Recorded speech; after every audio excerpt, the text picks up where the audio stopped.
بسم اللہ الرحمن الرحیم۔ ترک صدر رجب طیب اردوان نے آذربائیجان کی مدد کے لیے ارمینیا کے خلاف بڑی اعلان جنگ کا اعلان کر دیا ہے۔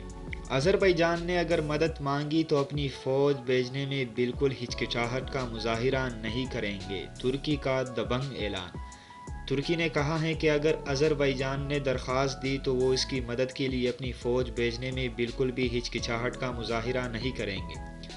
جیو کے مطابق ترک نائب صدر فواد اوکتائے کا کہنا تھا کہ آذربائیجان کے کہنے پر عسکری امداد فراہم کی جائے گی، تاہم ان کا یہ بھی کہنا تھا کہ اب تک آذربائیجان نے اس قسم کی کوئی درخواست نہیں کی ہے۔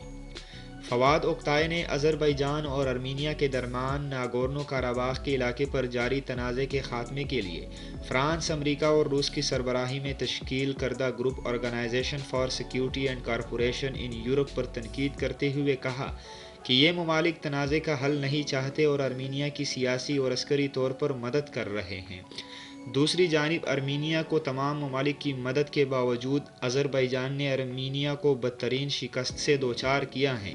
ارمینیا سے کئی شہر اور کئی گاؤں، حالانکہ کل ہی ایک شہر اور 24 گاؤں دوبارہ سے آزاد کروائے گئے ہیں۔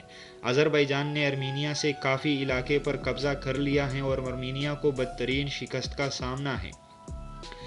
تجزیہ نگاروں کا کہنا ہے کہ آذربائیجان نے اگر پوری طاقت سے ارمینیا کے اپنے ہی علاقے پر حملہ کر دیا تو ارمینیا شکست سے دوچار ہو جائے گا اور ارمینیا کا پورا ملک آذربائیجان کی ماتحت میں آ جائے گا، مگر آذربائیجان اپنے ہی پسے ہوئے علاقے کو چھڑا رہا ہے۔ ناگورنو کاراباخ جس علاقے پر تنازع چل رہا ہے، آذربائیجان کی نظر اسی علاقے پر ہے اور آذربائیجان اس سے آگے نہیں جانا چاہتی، اور اگر آگے چلی بھی گئی تو پھر بھی ارمینیا کو سخت شکست کا سامنا ہوگا، کیونکہ آذربائیجانیوں کے پاس اسلام اور اللہ تعالیٰ کی مدد ہے۔